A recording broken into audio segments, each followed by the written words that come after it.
Ma femme a avoué son plus sombre secret en japonais, sans savoir que je maîtrisais la langue. J'étais marié à Aiki depuis 3 ans quand elle est finalement tombée enceinte, et nous étions tellement excités qu'elle a rompu 10 ans de non-contact avec sa mère. « Konnichiwa !» s'exclama sa mère. « Hey !» répondis-je. La vérité, c'est que je parlais couramment japonais, mais j'avais toujours eu trop honte de mon ancienne obsession pour les animes et les mangas, alors je prétendais ne pas comprendre. Son père, Robert, un Américain blanc, était déjà en train d'assembler un berceau. Je l'aidais, et c'est là que je l'entendis. Depuis la cuisine, Ike et sa mère parlaient en japonais rapide. « Matt-no » demanda sa mère. « Qu'est-ce que tu vas faire quand il apprendra que c'est le bébé de Matt ?» Ma main se figea sur le tournevis. Ike ricana. « Kira Bakadakara, il ne sait pas que c'est un idiot. Ça va ?» Robert remarqua que j'avais arrêté de travailler. Je laissais ma voix se briser. Je suis juste sensible, tu sais, à l'idée de devenir papa. Je m'assurais de projeter ma voix vers la cuisine. J'ai rêvé de ça toute ma vie. Depuis la cuisine, elles éclatèrent de rire en japonais. Kawu, le pauvre. Humeux, il rêve. Je souris de côté. Vous voyez, j'avais vu des dizaines d'histoires d'infidélité sur TikTok. Et je savais que la seule issue était de laisser la garce creuser sa propre tombe. Plus je me montrais émotif, plus elle me donnerait de munitions gratuites pour les détruire. L'intrigue. Pendant les jours suivants, je jouais mon rôle à la perfection. J'ouvris accidentellement mon ordinateur portable sur des sites de noms de bébés. Je fis en sorte d'être vu lisant des livres sur la parentalité. Ce week-end-là, nous regardions des animés sur le canapé et un personnage fit un jeu de mots irrésistible en japonais. Je ne pus m'en empêcher. Je ris. Même le sous-titre était apparu. La tête d'Ike se tourna vers moi. « Pourquoi as-tu ri ?» Sa voix était coupante. Je gardai mes yeux sur l'écran. « Oh, la comédie physique est amusante. La façon dont il est tombé. »« Sors-moi » murmura sa mère. C'était étrange. « Oui » acquiesça doucement Ike. Quelques nuits plus tard, pendant le dîner, je décidai de tourner un peu le couteau dans la plaie. Robert était en train de découper un rôti pendant que les femmes mettaient à la table. « Tu sais » dis-je nonchalamment en attrapant les pommes de terre. « Je pensais à télécharger Duolingo pour le japonais. Ce serait bien de comprendre de quoi ta mère et toi parlez. » La fourchette d'Ike cliqueta contre son assiette. « Non. » Elle s'éclaircit la gorge, forçant un sourire. « Je veux dire, c'est tellement difficile. Tu ne l'apprendras jamais. Pourquoi perdre ton temps ? » Le vrai jeu commença quand j'obtins ma promotion. Chérie. J'entrai par la porte un soir, sachant que sa mère était en visite. Mon patron m'a pris à part aujourd'hui. Il a dit qu'avec le bébé en route, je fis une pause dramatique. Je vais recevoir une prime de 15 000 $. Aiki m'étreignit. Oh chérie, c'est merveilleux. Mais dès que j'allais vérifier le dîner, j'entendis le japonais. Jugo Sandor 15 000. Moto Ikadasu Diru, nous pouvons lui soutirer plus. Cette nuit-là, j'appuyais davantage. Je pensais que je devrais peut-être prendre un deuxième emploi. Je veux que notre bébé ait tout. Les yeux d'Ike s'illuminèrent. Vraiment ? Je pourrais faire Uber après le travail. Peut-être vendre ma collection de jeux. Tout ce qu'il faut. Elle démissionna de son travail cet après-midi-là, non sans envoyer un courriel incendiaire qualifiant son patron de sexiste, ses collègues d'incompétents et l'entreprise d'enfer toxique. Elle me le montra fièrement, comme si elle avait fait quelque chose de courageux. « Es-tu sûr que c'était sage ?» demandai-je avec prudence. « Qui s'en soucie ? Je tais-toi. » Mais voici ce qu'elle ne savait pas. J'avais déjà trouvé Matt. Mon détective privé l'avait retrouvé. Et il était très intéressé par le bébé qu'il avait payé 5 000 $ pour éviter. La maîtrise. La réunion de famille fut le coup de maître. Je suggérais d'organiser une fête prénatale avec la famille élargie d'Ike, sachant que l'alcool leur délirait la langue. « Dis-leur pour Matt », l'incita sa mère en japonais après le 3e verre de vin. « Ils trouveront ça drôle. » Je m'occupais de la nourriture, enregistrant avec mon téléphone depuis ma poche pendant qu'Ike riait avec ses cousines de la façon dont elle me trompait. Certaines riaient, d'autres semblaient horrifiées. Sa tante essaya de la faire taire, mais Ike était lancé. « Mata Ninita, Mata Onaji, Kotosuru. Si je retombe enceinte, je ferai la même chose. C'est là que j'ai fait mon coup. J'entrai avec les amuse-gueules, souriant d'un air impassible. De quoi riez-vous tous? J'aimerais pouvoir comprendre. Le silence coupable était assourdissant. Plusieurs cousines ne pouvaient pas me regarder dans les yeux. Juste des trucs de filles, balbutia Ike. Bien que nous ayons convenu qu'elle ne boirait pas d'alcool à cause du bébé, je demandais innocemment. J'adore parler de bébé. Même si je ne comprends pas la langue, je peux sentir la joie. Cette nuit-là, je planifiais un voyage d'affaires pour la semaine suivante, m'assurant qu'elle savait que je partirais pendant 3 jours. Ce qu'elle ne savait pas, c'est que je serais en ville à travailler avec mon avocat et le détective privé, ou que le système de sécurité avec lequel je l'avais surprise avait un enregistrement audio dans chaque pièce. Alors que je l'embrassais pour lui dire au revoir, elle était déjà au téléphone avec sa mère, planifiant la visite de Jason, un nouveau petit ami qu'elle avait en ligne de mire. Le lendemain matin, je m'assis dans ma voiture devant un café, le téléphone connecté à mon ordinateur portable, transférant les fichiers audio vers 3 comptes cloud différents. Mes mains tremblaient en écoutant à nouveau la voix d'Ike dire qu'elle referait tout si elle tombait enceinte une deuxième fois. J'ai dû mettre la lecture en pause pour respirer et calmer la rage qui me serrait la poitrine. Ce n'était pas seulement la preuve de ce qu'elle avait fait. C'était la preuve de qui elle était vraiment. Quelqu'un qui me voyait comme une ressource à exploiter plutôt qu'une personne à respecter. J'étiquetais chaque fichier avec des dates et des horodatages, créant un système qui me permettrait de retrouver des conversations spécifiques plus tard si j'en avais besoin.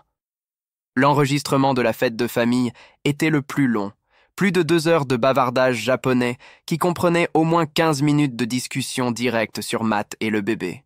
Je pris des notes dans un document séparé, traduisant les phrases clés et marquant les horodatages exacts où Ike ou sa mère disaient quelque chose de particulièrement incriminant. Quand j'eus fini d'organiser le tout, il était presque midi et mon café avait refroidi. Je cherchais le numéro de Maria Whittaker et appelais son bureau, l'estomac noué par l'énergie nerveuse d'exposer tout cela à l'examen d'une autre personne. Elle répondit au deuxième appel par un salut énergique qui calma immédiatement mes nerfs. Je lui dis que j'avais des enregistrements de la fête de famille et de nouvelles informations sur Jason, et elle me dit d'apporter tout ce que j'avais et de venir à 15 heures. Sa voix était sérieuse, comme s'il ne s'agissait que d'un autre cas plutôt que de ma vie entière qui s'écroulait. Et d'une certaine manière, cette distance professionnelle rendait la respiration plus facile. Je passais les 2 heures suivantes au café à revoir mes notes et à m'assurer que je pouvais expliquer le contexte de chaque enregistrement sans devenir trop émotif. Je devais présenter cela clairement, lui montrer le schéma de tromperie au lieu de simplement déverser ma colère sur son bureau. Le bureau de Maria se trouvait dans un centre commercial, entre un pressing et un service de préparation de déclaration de revenus, ce qui était tout à fait banal pour le travail de documentation de la trahison. Stratégie légale. À l'intérieur, les murs étaient couverts de certificats et de quelques photos de paysages génériques. Et Maria elle-même était assise derrière un bureau encombré de dossiers et d'un ordinateur portable taché d'anneaux de café. Elle devait avoir la 50aine, avec des cheveux gris courts et des lunettes de lecture accrochées à une chaîne autour de son cou, et elle me fit signe de m'asseoir pendant qu'elle sortait un bloc-notes légal. Je lui fis écouter des extraits choisis des conversations en japonais, faisant une pause après chacun pour fournir ma traduction et expliquer qui parlait. Elle prenait des notes d'une écriture rapide et efficace, me demandant occasionnellement de répéter une section ou de clarifier une phrase. Lorsque j'arrivais à la partie où la tante d'Ike essayait de la faire taire à la fête, Maria leva les yeux et demanda si d'autres membres de la famille semblaient mal à l'aise avec ce qui était dit. Je lui parlais des cousins qui ne m'avaient pas regardé dans les yeux après, et elle fit une note avec une étoile à côté. Maria posa son stylo et expliqua que même si les enregistrements pouvaient ne pas être admissibles au tribunal selon les lois de l'État, ils étaient incroyablement précieux pour dresser un tableau complet et identifier des témoins potentiels. Elle dit que les juges voyaient souvent les enregistrements secrets avec suspicion, surtout dans les cas de divorce, et que nous devions être stratégiques quant à ce qu'il fallait présenter et quand. Je sentis la frustration monter dans ma gorge parce que j'avais travaillé si dur pour rassembler cette preuve, mais elle leva la main et dit que cela ne rendait pas les enregistrements inutiles. Il nous disait qui savait quoi et quand, ce qui signifiait que nous pouvions construire un dossier juridique à travers des messages textes, des relevés financiers et des déclarations de témoins plutôt que de dépendre uniquement de la surveillance. Elle suggéra que nous donnions la priorité à ces canaux de preuve légale, en utilisant les enregistrements comme une feuille de route sur ce qu'il fallait rechercher plutôt que comme la preuve elle-même. Je compris la sagesse pratique de son approche, même si une partie de moi voulait juste jouer les enregistrements au tribunal et regarder le visage d'Ike pendant que tout le monde entendait la vérité. Cette nuit-là, je maintins mon jeu distant mais présent avec Ike, répondant à ses questions sur ma journée avec des réponses vagues sur des projets de travail et des délais. Elle parcourait des sites web de meubles pour bébés sur sa tablette, me demandant mon avis sur des berceaux qui me semblaient fondamentalement identiques. Et je donnais des réponses polies mais évasives. Chaque mot que je disais me semblait se dérouler dans une réalité différente de celle que je vivais, comme si je regardais une pièce de théâtre où je connaissais la fin, mais pas les autres acteurs. Elle me montra une table à langer qu'elle aimait, et j'acquiesçai, pensant que je n'utiliserais jamais aucun de ses meubles. La déconnexion entre ce qu'elle pensait se passer et ce qui se passait réellement me donnait mal à la tête, mais je gardais mon visage neutre et ma voix ferme. Quand elle me demanda si j'allais bien, je lui dis que j'étais juste fatigué après une longue journée, et elle l'accepta sans hésiter. Paternité et finances. Je pris rendez-vous pour le lendemain matin avec Wallace Greco, un avocat spécialisé en droit de la famille que Maria m'avait recommandé, spécialisé dans les cas de divorce complexes, impliquant des contestations de paternité. Son filtrage téléphonique avait été approfondi, posant des questions détaillées sur le calendrier de la grossesse d'Ike, le moment où j'avais soupçonné l'aventure pour la première fois et les preuves que j'avais recueillies jusqu'à présent. Il m'avait clairement expliqué sa structure d'honoraires et m'avait dit d'apporter des copies de nos relevés financiers, du certificat de mariage et de toute documentation relative à la grossesse. Je passais la nuit à organiser des documents dans des dossiers étiquetés, créant une chronologie des événements qui commençaient par le retour de la mère d'Ike dans sa vie et se terminaient par la visite prévue de Jason pendant mon faux voyage d'affaires. L'acte clinique de trier les papiers et les dates m'aida à sentir que j'agissais concrètement au lieu de simplement me noyer dans l'émotion. Le bureau de Wallace se trouvait dans un gratte-ciel du centre-ville avec un hall qui sentait le nettoyant pour tapis et une musique d'ascenseur diffusée doucement par des haut-parleurs cachés. Son calme professionnel me rassura immédiatement malgré les circonstances. La façon dont il me serra la main fermement et m'offrit du café avant que nous ne nous asseyions pour les affaires. Il examina mes documents méthodiquement, posant des questions de clarification et prenant des notes sur son propre bloc-notes légal. Lorsque nous arrivâmes aux enregistrements, il expliqua que les contestations de paternité étaient plus efficaces lorsqu'elles étaient déposées immédiatement après la naissance, avant que je ne signe un certificat de naissance ou une reconnaissance de paternité. Il m'avertit que les enregistrements de conversation en japonais seraient probablement irrecevables et pourraient même se retourner contre moi si le juge les considérait comme une surveillance vindicative. Je sentis ma mâchoire se serrer à cela, mais il me regarda dans les yeux et dit qu'il comprenait ma frustration. Il avait juste besoin que je comprenne la réalité juridique dans laquelle nous travaillions. Wallace esquissa une séquence de dépôts qui commençait par la séparation légale, suivi d'une contestation de paternité une fois que le bébé serait né et que les résultats ADN seraient disponibles. Il expliqua que les tests de paternité prénatale existaient, mais les tribunaux préféraient les tests post-naissance pour les procédures judiciaires et que tout test que j'organiserais maintenant ne serait que pour ma connaissance personnelle. Je l'interrogeai sur la façon de protéger mes finances entre-temps, et il me conseilla d'ouvrir un compte bancaire séparé et de documenter toutes les dépenses conjugales. Il dit qu'en tant que conjoint, avant tout dépôt de séparation, j'avais le droit légal de transférer la moitié de nos économies communes sur mon propre compte, et que je devais le faire immédiatement pour empêcher Ike de vider les comptes une fois qu'elle réaliserait que je connaissais la vérité. Il me recommanda également de commencer à suivre chaque dollar qu'elle dépensait, créant une trace écrite qui montrerait ses habitudes de dépenses et sa dépendance financière. J'ouvris un nouveau compte bancaire cet après-midi-là, dans une succursale différente de notre banque, où personne ne me reconnaîtrait ni n'en parlerait à Ike. Je transférerais exactement la moitié de nos économies, ce qui s'élevait à un peu plus de 11 000 $, et je ressentis une sombre satisfaction à prendre cette mesure concrète. Je commençai également une feuille de calcul sur mon ordinateur portable, enregistrant chaque article pour bébé, chaque achat qu'Ike faisait, chaque reçu d'épicerie, chaque facture de service public. La nature clinique de cette comptabilité financière m'aida à sentir que je construisais un dossier au lieu de simplement me noyer dans la trahison.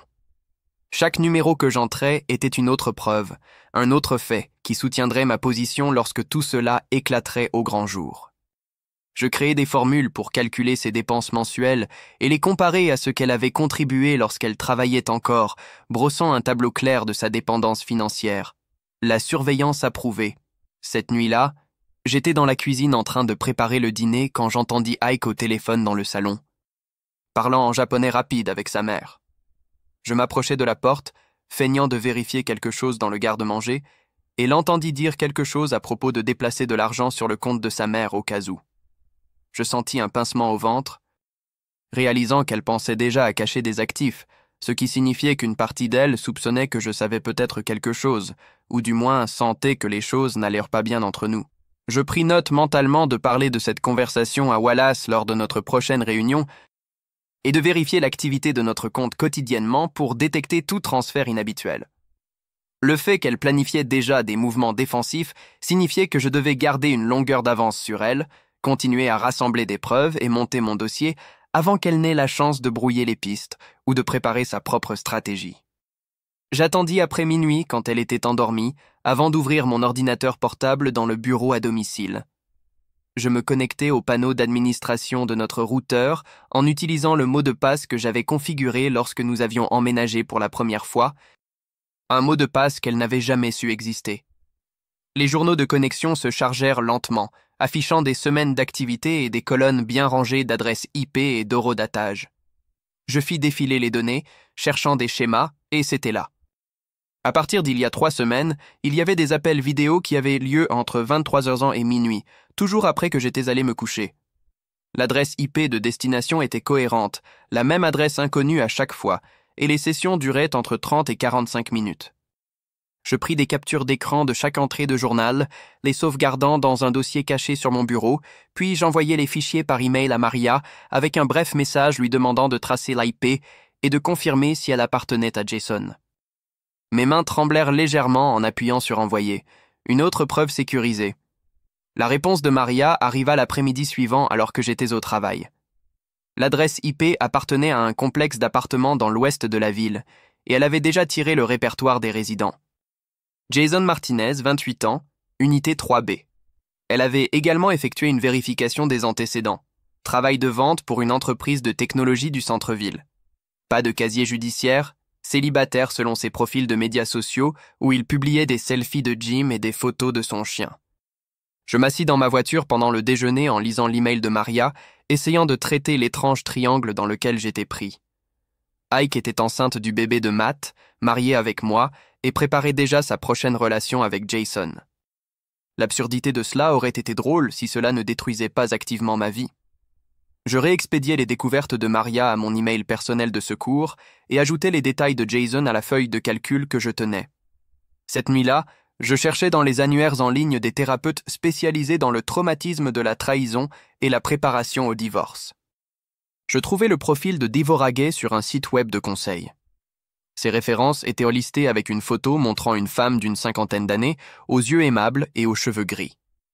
Le formulaire d'admission était détaillé, posant des questions sur mon état émotionnel. Si j'avais dépensé de me faire du mal à moi-même ou à d'autres, mon système de soutien, mes objectifs pour la thérapie.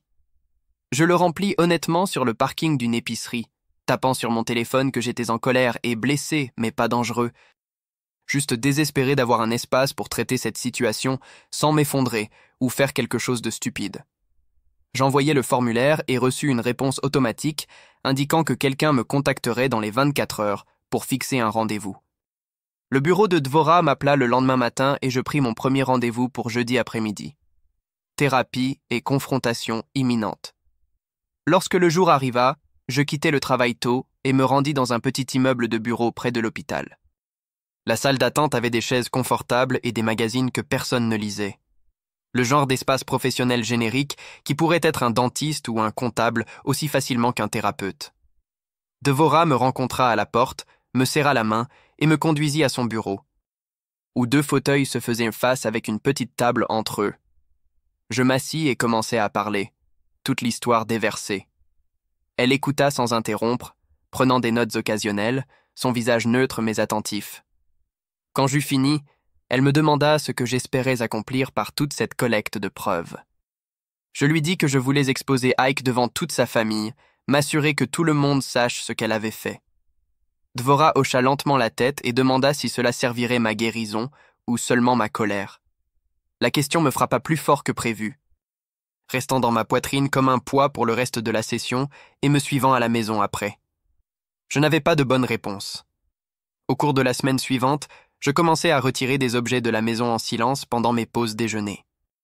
Je louais une unité de stockage de l'autre côté de la ville, l'un de ces espaces climatisés avec une porte roulante et des lumières fluorescentes. J'y mis d'abord les albums photos de mes parents, les livres reliés en cuir que ma mère avait conservés pendant des décennies. Puis les lettres que mon père avait écrites à ma mère quand ils sortaient ensemble, rangées dans une boîte à chaussures dans notre placard.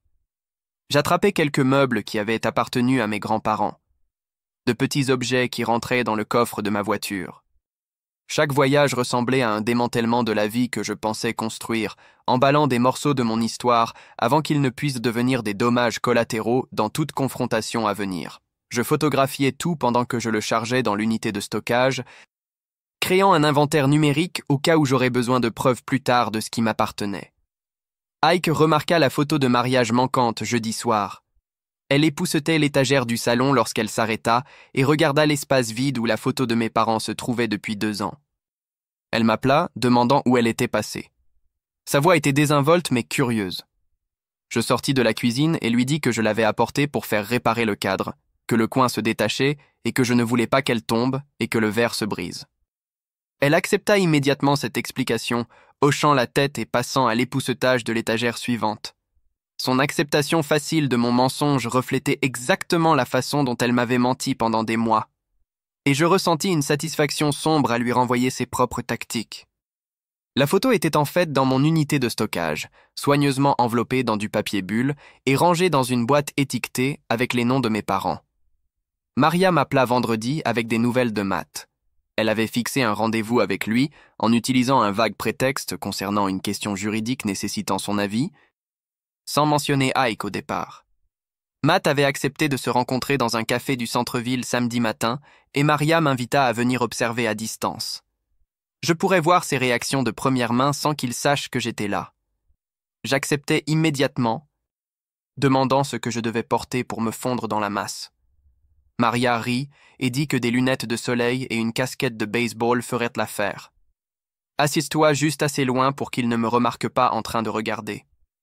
Samedi matin, j'arrivais au café 20 minutes en avance et réclamais une table à 3 rangées de l'endroit où Maria avait dit qu'elle s'assierait. Je portais ma plus vieille casquette de baseball et des lunettes de soleil sombre, un journal ouvert devant moi comme si je lisais. Matt se présenta juste à l'heure. Un grand type d'une 30aine d'années en polo et en kaki, l'air nerveux alors qu'il scannait la salle à la recherche de Maria. Elle lui fit signe vers sa table près de la fenêtre, et je les regardais se serrer la main et s'asseoir. Même à cette distance, je pouvais clairement lire son langage corporel. Au début, il semblait confus, se penchant en arrière sur sa chaise, les bras croisés. Puis Maria a dû mentionner le nom d'Ike parce que toute sa posture changea. Il se pencha en avant, ses mains se dirigeant vers ses cheveux, les passant encore et encore. Ses jambes commencèrent à rebondir sous la table, ce tic nerveux classique que les gens ont lorsqu'ils sont stressés. Il n'arrêtait pas de secouer la tête, sa bouche bougeant rapidement pendant qu'il parlait, et à un moment donné, il mit son visage dans ses mains. Après environ 40 minutes, Maria se leva et serra à nouveau la main de Matt. Il sortit par la porte d'entrée, marchant rapidement comme s'il ne pouvait pas s'éloigner assez vite. J'attendis 5 minutes avant de rejoindre Maria à sa table, me glissant sur le siège que Matt venait de quitter. Elle me briefa rapidement, gardant sa voix basse. Matt avait tout admis, l'aventure, le paiement de $5 000, tout. Il dit qu'Ike lui avait dit qu'elle s'en occuperait, et il avait supposé que cela signifiait l'avortement ou faire passer le bébé pour celui de son mari. Il semblait sincèrement choqué d'apprendre qu'elle prévoyait de garder le bébé et que j'étais peut-être en train de découvrir la vérité. Maria avait enregistré toute la conversation avec la permission de Matt, et elle dit que ces déclarations pourraient être des preuves précieuses si nous en avions besoin plus tard. Elle me tendit une carte de visite avec un code écrit au dos, expliquant que c'était le mot de passe pour accéder aux fichiers audio depuis son serveur sécurisé. Cette nuit-là, je me tins dans notre salle de bain après qu'Ike se soit couché, regardant mon reflet dans le miroir, et essayant de pratiquer ce que je dirais lorsque je la confronterais enfin. J'imaginais révéler que je parlais japonais, regardant son visage changer alors qu'elle réalisait que j'avais compris chaque mot de moquerie. J'imaginais jouer les enregistrements, lui montrer l'épreuve, la forcer à traverser l'épreuve de sa propre trahison. Mais chaque script que je répétais me semblait faux, soit trop dramatique, comme si je jouais dans un film, soit trop faible, comme si je me plaignais simplement de mes sentiments blessés. Je ne pouvais pas trouver le bon ton, les bons mots qui transmettraient tout ce que je ressentais sans se dissoudre en incohérence. J'essayais différentes approches, calmes et cliniques, en colère et accusatrice, blessée et trahie, mais aucune d'elles ne me semblait authentique. Au bout d'1 heure, j'abandonnais et allais me coucher, restant éveillé dans le noir pendant qu'Ike dormait à côté de moi, pratiquant toujours des conversations impossibles dans ma tête. La dernière ligne droite Wallace appela tôt le matin suivant alors que je préparais du café et je sortis dans le garage pour prendre l'appel. Il alla droit au but, me posant des questions sur mes projets de voyage d'affaires et le système de sécurité que j'avais mentionné. Puis, il dit quelque chose qui fit monter ma tension artérielle en flèche. Il me dit que je devais être très prudent avec les lois sur l'enregistrement dans notre État, car certains endroits exigent un consentement à 2 parties pour les enregistrements audio. Si nous étions dans un État à consentement à 2 parties, tout ce que j'avais capturé pourrait être illégal et je pourrais faire face à des accusations criminelles.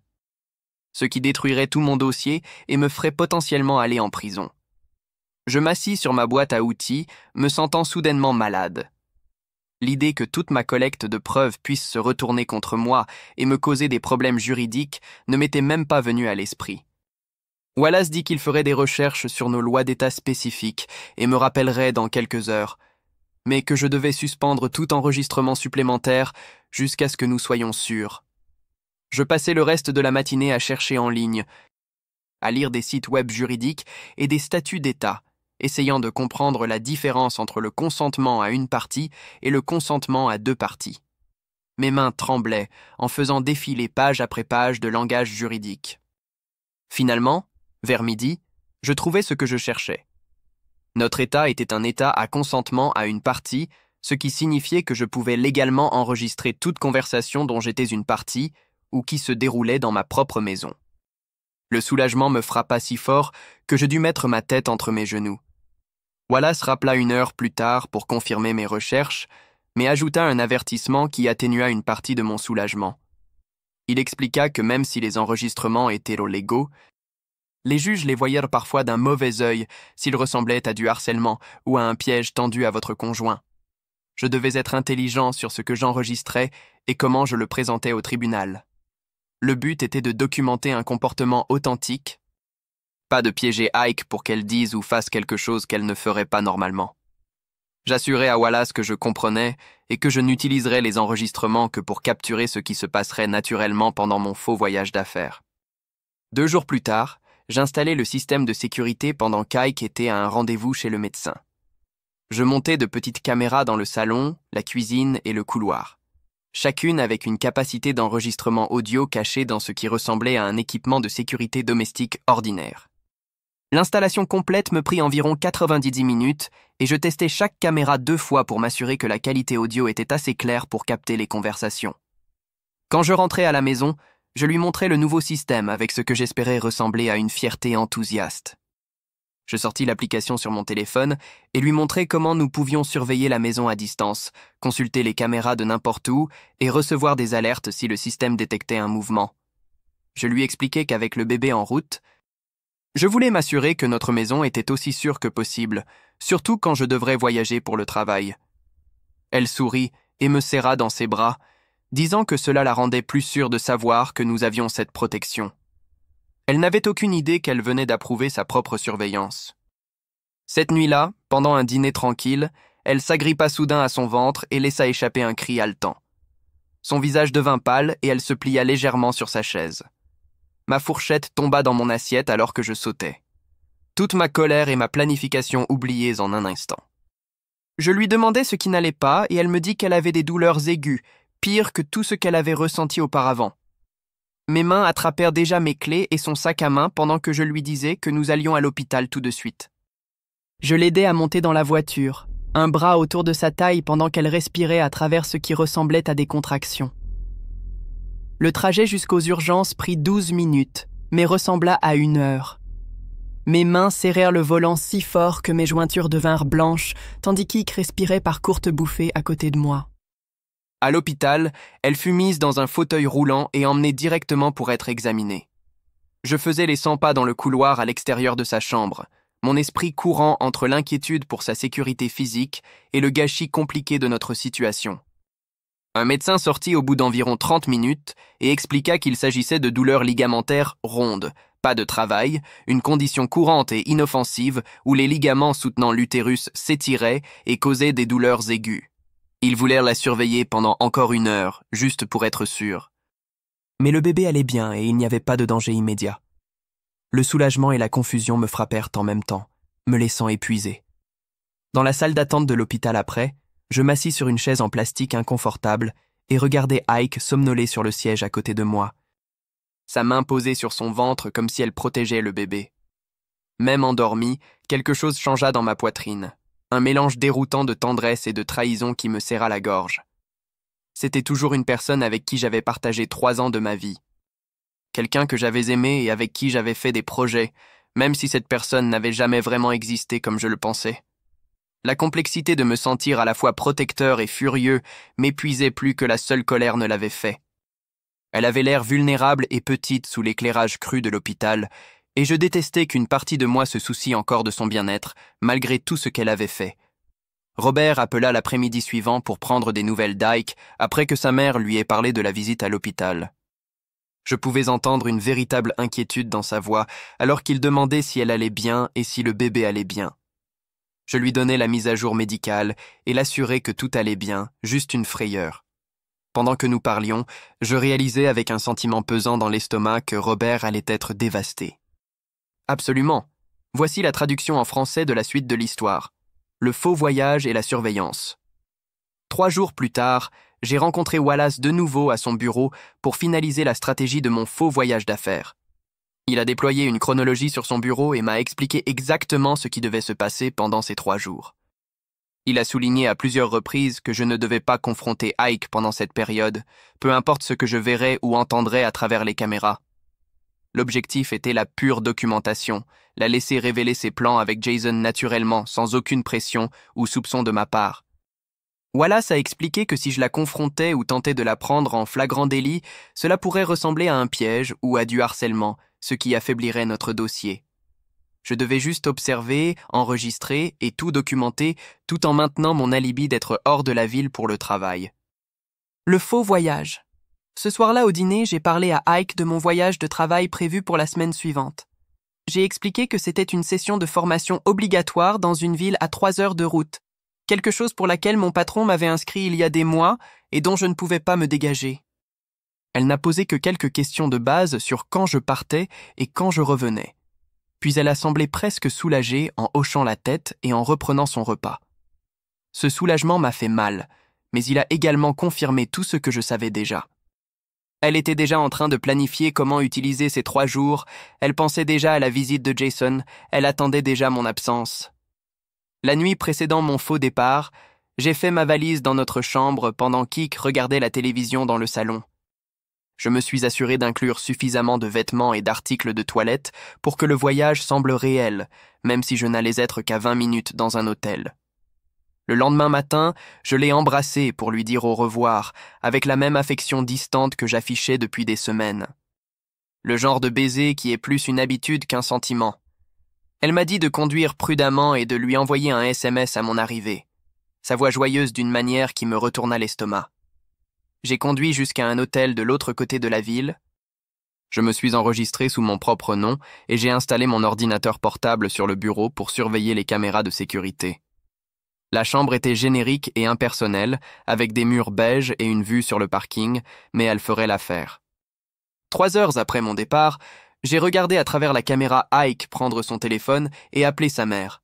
Elle parlait en japonais rapide, et j'ai monté le volume de mon ordinateur portable pour capter chaque mot. Ike a dit à sa mère que Jason viendrait demain soir, que tout était parfaitement organisé. La voix de sa mère est passée par le haut-parleur avec une note de prudence, disant que quelque chose semblait étrange dans mon comportement récent, que peut-être elle devrait être plus prudente. Mais Ike a ri et a complètement écarté l'inquiétude. Elle a dit que j'étais trop stupide pour remarquer quoi que ce soit, que j'étais probablement juste stressé à l'idée de devenir père et que je n'avais aucune idée de ce qui se passait réellement. Sa mère a semblé accepter cette explication et elles sont passées à la discussion de ce que Ike devrait cuisiner pour la visite de Jason.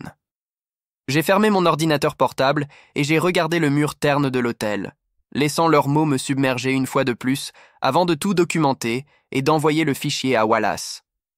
Le lendemain matin, j'ai ouvert mon ordinateur portable de travail et me suis connecté au système à distance, configurant des feuilles de calcul et des rapports sur un moniteur, tandis que les flux des caméras de sécurité jouaient sur l'autre. Toutes les heures, je passais à l'application de la caméra et regardais Ike se déplacer dans notre maison comme si elle jouait une pièce que j'avais déjà lue. Elle a préparé le petit déjeuner vers 9h01, vérifiant son téléphone à la table de la cuisine. Elle a regardé la télévision sur le canapé pendant la majeure partie de l'après-midi, une émission de télé-réalité que je pouvais voir clignoter à l'écran. Vers 1h, elle a réchauffé des restes et les a mangés debout au comptoir. À 15h, elle a eu un appel vidéo sur son ordinateur portable et j'ai zoomé sur la caméra pour la voir sourire et rire avec quelqu'un dont je ne pouvais pas tout à fait distinguer le visage. Toute la journée fut si normale et ennuyeuse que cela me fit mal au ventre. C'était ma femme qui faisait des choses de femme normale dans notre maison, sauf qu'elle prévoyait de faire venir un autre homme demain, et je la regardais comme si c'était une étrangère. J'avais l'impression de regarder quelqu'un avec le visage d'Ike, mais je ne savais pas qui était vraiment à l'intérieur. Thérapie et perspective. Vers 18h, j'ai fermé les fichiers de travail et je me suis préparé pour mon rendez-vous de thérapie, conduisant de l'autre côté de la ville jusqu'au bureau de Devora au lieu d'appeler de l'hôtel comme j'en avais l'habitude. Son bureau était dans un petit bâtiment avec une salle d'attente qui sentait la lavande, et elle m'a accueilli à la porte avec son expression calme habituelle. Nous nous sommes assis dans son bureau avec l'éclairage tamisé et la machine à bruit blanc qui bourdonnait dans le coin.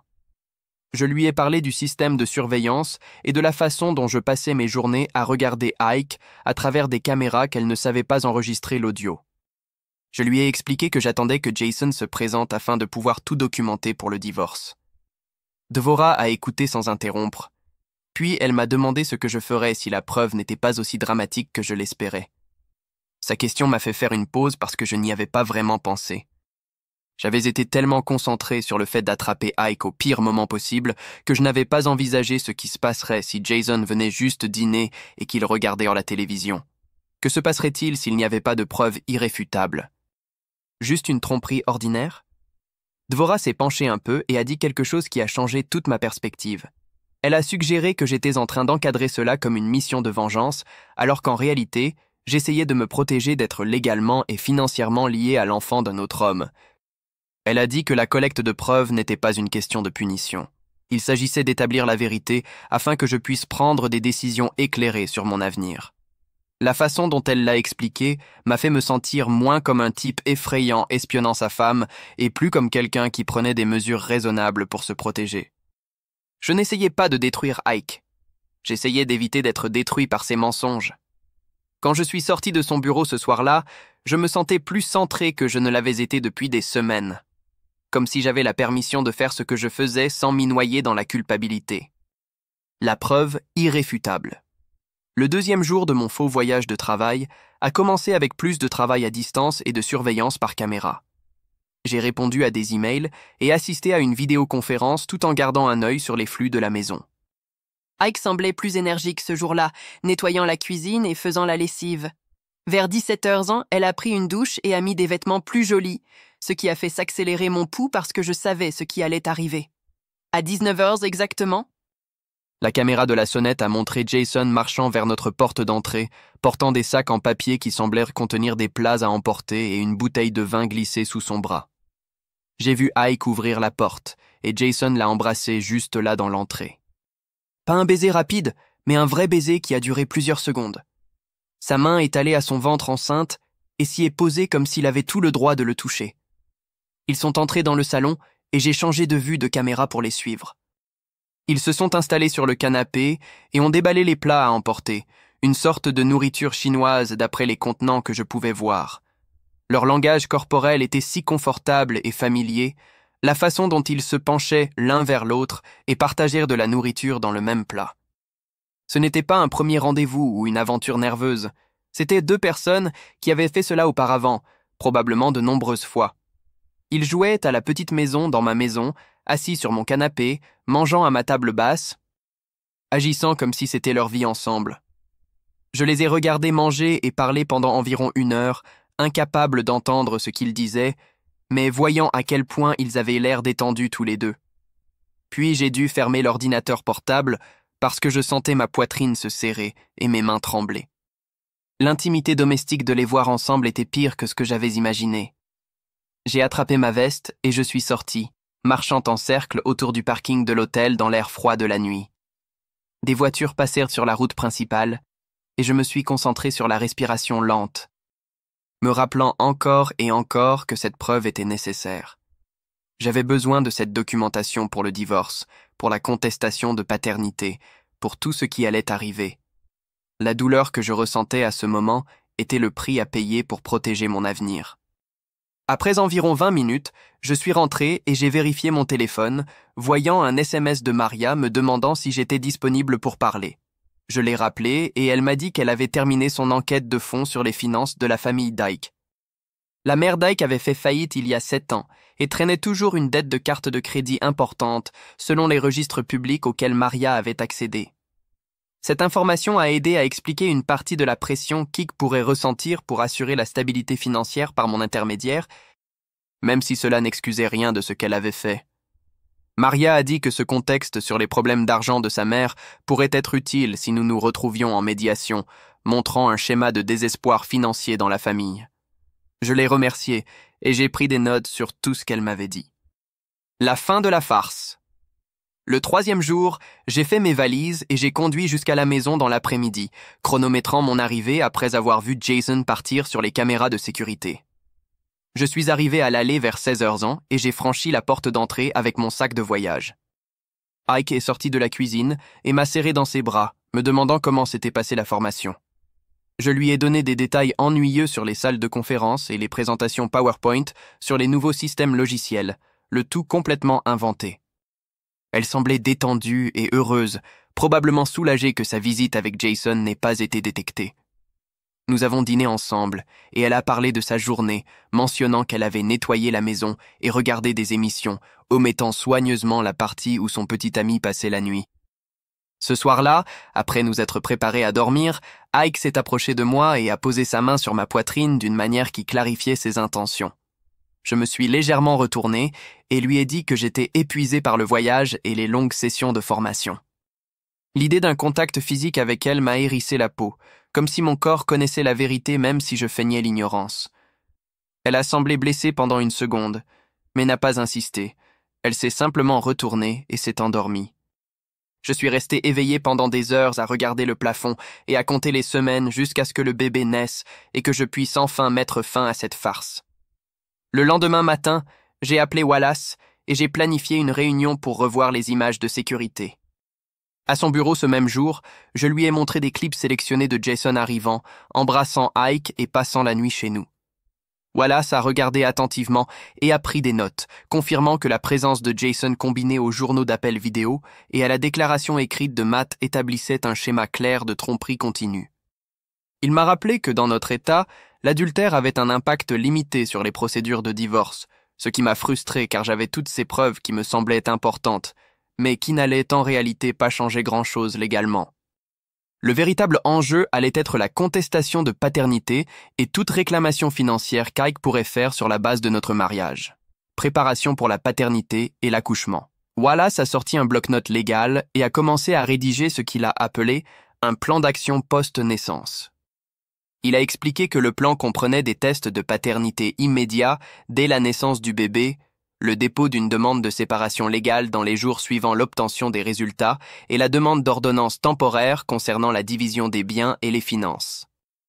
La partie la plus importante était que, sous aucune circonstance, je ne devais signer de certificat de naissance ou de formulaire de reconnaissance de paternité à l'hôpital. Wallace a insisté plusieurs fois sur ce point, disant que je devais explicitement demander le test ADN avant de reconnaître tout droit ou obligation parentale. Il m'a averti que ce serait le moment le plus difficile, car Ike viendrait d'accoucher et je refuserais de signer des papiers alors qu'elle était vulnérable et émotionnelle, mais que c'était légalement nécessaire pour m'empêcher d'être présumé le père selon la loi de l'État. J'ai hoché la tête et pris des notes sur tout ce qu'il a dit, sentant le poids de ce qui allait arriver se poser sur moi comme une lourde couverture. J'ai passé l'après-midi suivant plongé dans les sites web des hôpitaux et les forums médicaux, lisant tout ce que je pouvais trouver sur les procédures de test de paternité. L'information était assez simple. Les hôpitaux pouvaient prélever des échantillons d'ADN juste après la naissance, à l'aide d'un simple coton-tige sur la joue du bébé et du père présumé.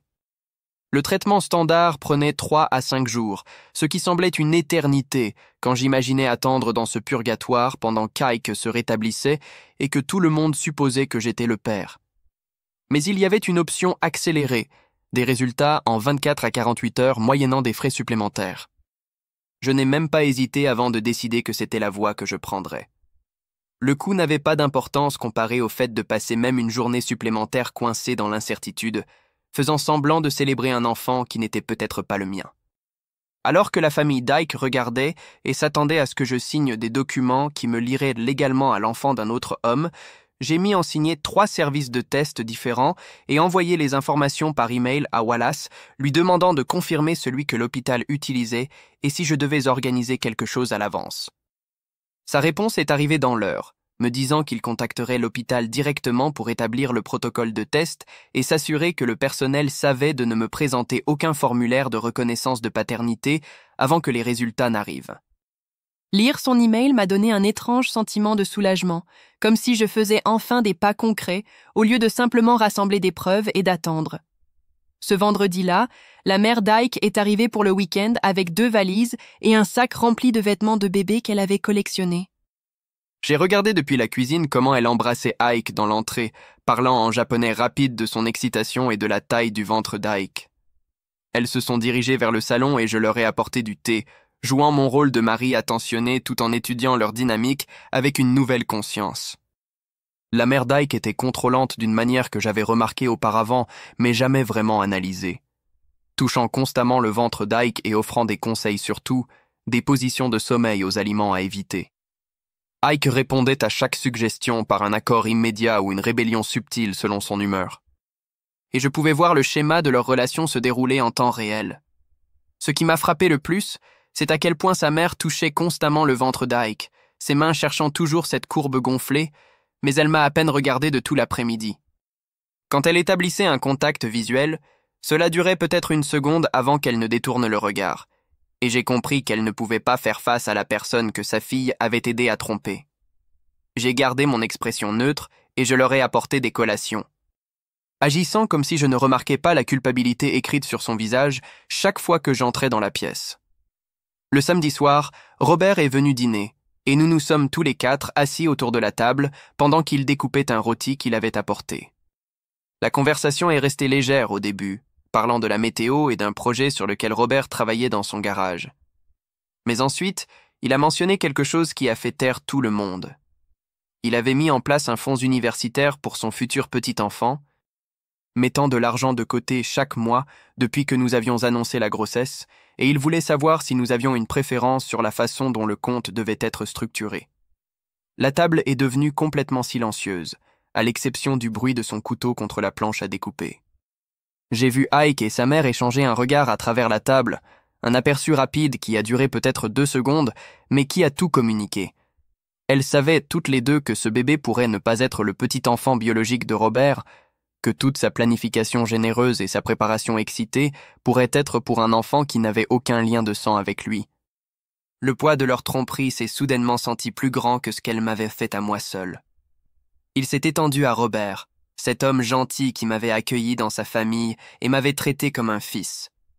Il a continué à parler du fond, expliquant l'intérêt composé et demandant si nous voulions y contribuer nous-mêmes, complètement inconscients de la tension qui crépitait autour de lui.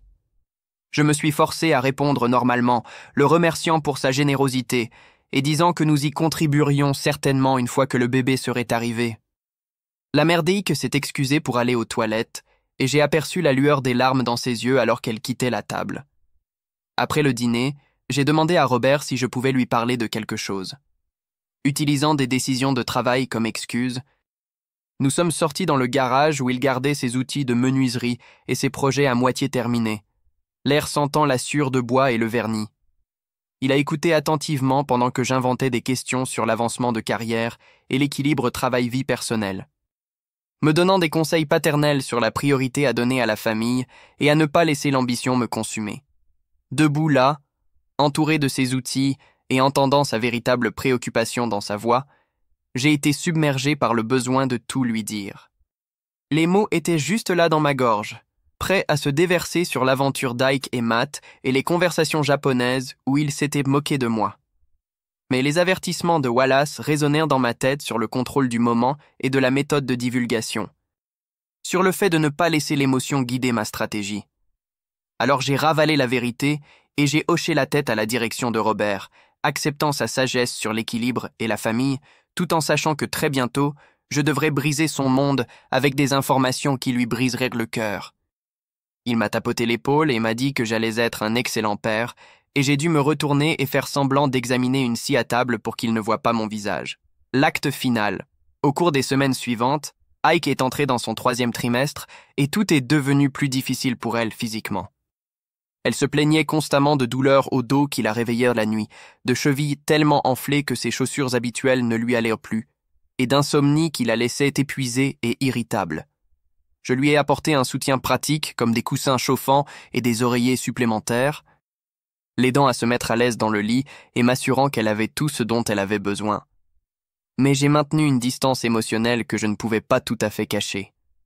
Elle l'a remarqué, commentant à plusieurs reprises que je semblais différent ou distrait, me demandant si quelque chose n'allait pas au travail ou si j'avais des doutes sur le fait de devenir père. Chaque fois qu'elle demandait, je blâmais le stress au travail et la nervosité à propos du bébé, lui donnant des explications qui étaient techniquement vraies, même si ce n'était pas la vraie raison de ma distance. La vérité était que je ne pouvais plus me connecter à elle. Je ne pouvais pas simuler l'intimité ou l'affection alors que je savais ce qu'elle avait fait et continuait de faire. Chaque toucher me semblait faux. Chaque conversation ressemblait à une performance, et maintenir la façade m'épuisait plus que tout travail physique. Le cours prénatal a eu lieu un mardi soir à l'hôpital où Ike devait accoucher.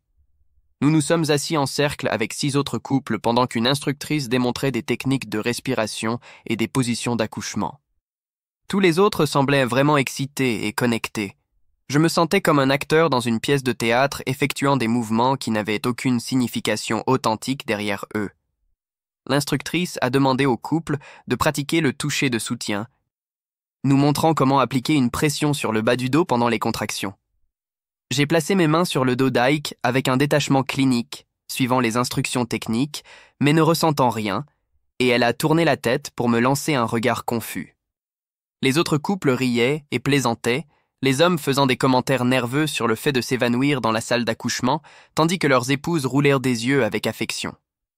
Je suis resté silencieux pendant la majeure partie du cours, ne parlant que lorsque l'on s'adressait directement à moi, et Ike continuait de me regarder avec une expression que je ne pouvais pas tout à fait déchiffrer.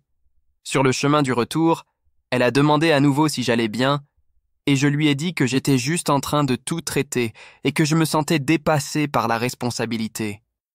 Elle a semblé accepter cette explication, tendant la main pour serrer la mienne, et je l'ai laissé la tenir tout en gardant les yeux sur la route. Maria m'a appelé le lundi suivant pour me dire que son rapport d'enquête final était complet. Je l'ai rencontrée à son bureau cet après-midi-là, et elle m'a remis un document relié qui exposait tout avec des détails clairs et organisés. La chronologie de l'aventure d'Ike avec Matt, y compris les dates et les lieux où ils s'étaient rencontrés, le paiement de 5 000 $ que Matt avait effectué avec des relevés bancaires montrant le virement, la relation continue avec Jason, documenté par des enregistrements vidéo de mon système de sécurité domestique et les journaux d'appel vidéo que j'avais obtenus de notre routeur, les déclarations de témoins de Matt admettant l'aventure et le paiement, les enregistrements de la réunion de famille où Ike et sa mère avaient discuté de la tromperie en japonais. Maria avait tout organisé dans un récit qui pourrait être présenté à un juge si nécessaire, avec des preuves et des documents à l'appui. J'ai feuilleté les pages, ressentant un étrange mélange de justification et de tristesse, voyant la trahison de ma femme réduite à des points à puce et à des horodatage. Maria m'a averti à nouveau que Wallace restait prudent quant au fait de trop s'appuyer sur les images de surveillance, expliquant que certains juges voyaient ce type de preuves d'un mauvais œil, même lorsqu'elles étaient obtenues légalement. Mais elle avait fait son travail minutieusement, me donnant toutes les informations dont j'aurais besoin pour me protéger légalement et financièrement. Cette semaine-là, j'ai eu une séance de thérapie avec Devora où elle m'a posé une question qui m'a arrêté net. Quel résultat vous satisferait vraiment en ce moment? Je me suis assis dans son bureau en essayant d'articuler une réponse et j'ai réalisé que je ne voulais pas qu'Ike souffre ou soit détruite. Je voulais juste être libre. Libre de l'obligation légale d'élever l'enfant d'un autre homme. Libre de la responsabilité financière de subvenir aux besoins de quelqu'un qui m'a trompé. Libre d'être ridiculisé dans une langue que je n'étais pas censé comprendre. Devora m'a aidé à travailler là-dessus, posant des questions qui ont clarifié mes objectifs réels par rapport au fantasme de vengeance que j'avais diverti. Elle a souligné que ma collecte de preuves avait été une question d'autoprotection, pas de punition, et que cette distinction importait à la fois légalement et émotionnellement. À la fin de la session, j'ai pu articuler clairement que je voulais une séparation nette avec ma dignité intacte, pas la destruction ou l'humiliation publique. Cette clarté m'a aidé à affiner mon approche avec Wallace, en me concentrant sur la protection légale plutôt que sur l'exposition dramatique. Je suis sorti du bureau de Devora en me sentant plus centré que je ne l'avais été depuis des semaines, comme si j'avais enfin séparé mes besoins légitimes de ma colère. La naissance. J'ai créé un nouveau compte email cette nuit-là en utilisant un fournisseur sécurisé et j'ai commencé à lui transférer les documents importants. Relevés financiers, montrant nos comptes conjoints et les habitudes de dépenses d'Ike depuis qu'elle avait quitté son travail. Les images du système de sécurité des visites de Jason, le rapport d'enquête complet de Maria avec toutes les preuves, les mémorandums de stratégie juridique de Wallace et les ébauches de documents de séparation. Tout ce dont j'aurais besoin si Ike essayait de supprimer ou de détruire des preuves une fois qu'elle réaliserait que je connaissais la vérité. J'ai également envoyé les informations d'identification d'accès à la fois à Maria et à Wallace, leur donnant la permission de récupérer ces fichiers si quelque chose arrivait à mes comptes principaux ou si j'étais incapable d'y accéder. Le processus a pris plus d'1 heure, Organisant soigneusement les fichiers et m'assurant que tout était correctement téléchargé. Mais je me sentais mieux en sachant qu'il y avait plusieurs sauvegardes. Wallace m'avait averti qu'Ike pourrait essayer de me bloquer l'accès au compte conjoint ou de cacher des actifs une fois que les documents de séparation seraient déposés. Et cette archive d'email m'a donné une assurance contre cette possibilité. La date d'accouchement d'Ike n'était plus que dans 2 semaines, et la maison s'est remplie d'articles pour bébés qui ressemblaient à des accessoires dans une production théâtrale. J'ai passé un samedi après-midi à assembler le berceau que Robert avait acheté, suivant les instructions et serrant les vis tout en sachant que je n'utiliserais probablement jamais ces meubles. Le siège auto était dans sa boîte dans le garage, attendant d'être installé. De minuscules vêtements pendèrent dans le placard de la chambre de bébé, organisés par taille. Je me suis déplacé à travers ces tâches mécaniquement, aménageant une maison pour un bébé que je n'élèverais pas, et la déconnexion entre mes actions et mes connaissances a créé un état onirique où rien ne semblait tout à fait réel. Ike est entré pendant que je travaillais sur le berceau et s'est tenu dans l'embrasure de la porte en me regardant, sa main reposant sur son ventre. Elle m'a demandé si j'étais excité et j'ai dit oui, gardant ma voix ferme. Elle s'est approchée et a mis ses bras autour de moi par derrière. Ou a essayé étant donné sa taille, et je suis resté là, la laissant me serrer dans ses bras pendant que je regardais le berceau à moitié assemblé et que je comptais les jours jusqu'à ce que je puisse enfin mettre fin à cette performance. L'email de Wallace est arrivé un jeudi matin avec la ligne d'objet. Document pour examen. J'ai ouvert la pièce jointe et j'ai passé les 2 heures suivantes à lire un langage juridique qui a soudainement rendu tout réel d'une manière que les images de surveillance n'avaient jamais fait. La requête de séparation légale exposait les motifs et demandait des ordonnances temporaires. Le document de contestation de paternité déclarait formellement mon refus de reconnaître la paternité et demandait des tests ADN pour établir le père biologique. Chaque paragraphe était clinique et précis, transformant des mois de trahison en clauses numérotées et en déclarations « attendu que ». J'ai pris des notes dans les marges, principalement de petits changements de formulation que Wallace m'avait suggéré de revoir. Une section demandait à ce que je ne sois pas tenu financièrement responsable des frais médicaux liés à la naissance ou aux soins postnatals. Une autre demandait au tribunal d'empêcher Ike de vendre ou de cacher des biens matrimoniaux pendant la période de séparation. J'ai tout approuvé avec mes modifications et j'ai envoyé un email à Wallace l'autorisant à déposer la demande dès que nous aurions les résultats du test de paternité. Les documents étaient dans un dossier sur son bureau, prêts à être déposés, n'attendant plus que la preuve scientifique de ce que je savais déjà. 3 nuits plus tard, je me suis réveillé parce qu'Ike me secouait l'épaule. Son visage était tendu par la douleur, et elle m'a dit que les contractions avaient recommencé. J'ai vérifié mon téléphone et j'ai vu qu'il était 2h17 du matin. J'ai chronométré la contraction suivante, puis la suivante, confirmant qu'elles étaient à 7 minutes d'intervalle, comme nous l'avait appris le cours prénatal. Je me suis levé et j'ai bougé dans la maison avec une énergie concentrée, emballant son sac d'hôpital avec les articles de la liste de contrôle que nous avions préparés des semaines auparavant. Vêtements confortables, articles de toilette, chargeur de téléphone, la tenue de sortie du bébé. Ike s'est agrippé au comptoir de la salle de bain pendant une autre contraction, et je me suis tenu derrière elle, appliquant une pression sur le bas de son dos comme nous l'avions pratiqué. Quand la contraction est passée, je l'ai aidée à monter dans la voiture, et j'ai conduit jusqu'à l'hôpital avec les 2 mains fermement sur le volant. Elle s'est approchée et a saisi ma main pendant la contraction suivante, serrant assez fort pour que mes doigts s'engourdissent. J'ai serré en retour parce que, quelle que soit la vérité entre nous, elle restait un être humain souffrant réellement. Et je ne pouvais pas simplement désactiver la compassion de base. L'hôpital l'a rapidement admise et l'a installée dans une salle d'accouchement. Les contractions devenaient plus fortes et plus rapprochées, et je suis resté juste à côté du lit, l'aidant à respirer à travers chacune d'elles. Les techniques de respiration du cours prénatal aidaient vraiment, et je comptais à haute voix pendant qu'elle se concentrait sur le rythme. Quand elle voulait de la glace pilée, je l'obtenais. Quand elle avait besoin de l'infirmière, je l'appelais. Quand le médecin est venu vérifier ses progrès, j'ai posé des questions sur les options de gestion de la douleur parce que Ike m'avait dit des semaines auparavant qu'elle voulait une péridurale. Le personnel médical se déplaçait autour de nous avec une efficacité pratique, surveillant la fréquence cardiaque du bébé et les signes vitaux d'Ike. Vers la 8e heure, Robert et la mère d'Ike sont arrivés. Robert m'a serré dans ses bras et m'a demandé comment elle allait, et je lui ai donné des nouvelles sur les centimètres de dilatation et la péridurale qu'elle avait reçue 1 heure plus tôt. Nous nous sommes tous les 4 installés dans une veillée qui aurait probablement semblé tout à fait normale à quiconque regardait. Robert s'est assis sur la chaise du coin en lisant les nouvelles sur son téléphone. La mère d'Ike s'est tenue près du lit, parlant doucement à sa fille en japonais. Je suis resté près d'Ike, lui essuyant le front avec un linge froid et l'aidant à changer de position lorsque son dos lui faisait mal. Plusieurs fois, j'ai croisé le regard de Robert de l'autre côté de la pièce, et la chaleur et la gratitude que j'y ai vues m'ont fait mal à la poitrine car je savais que ce regard disparaîtrait bientôt.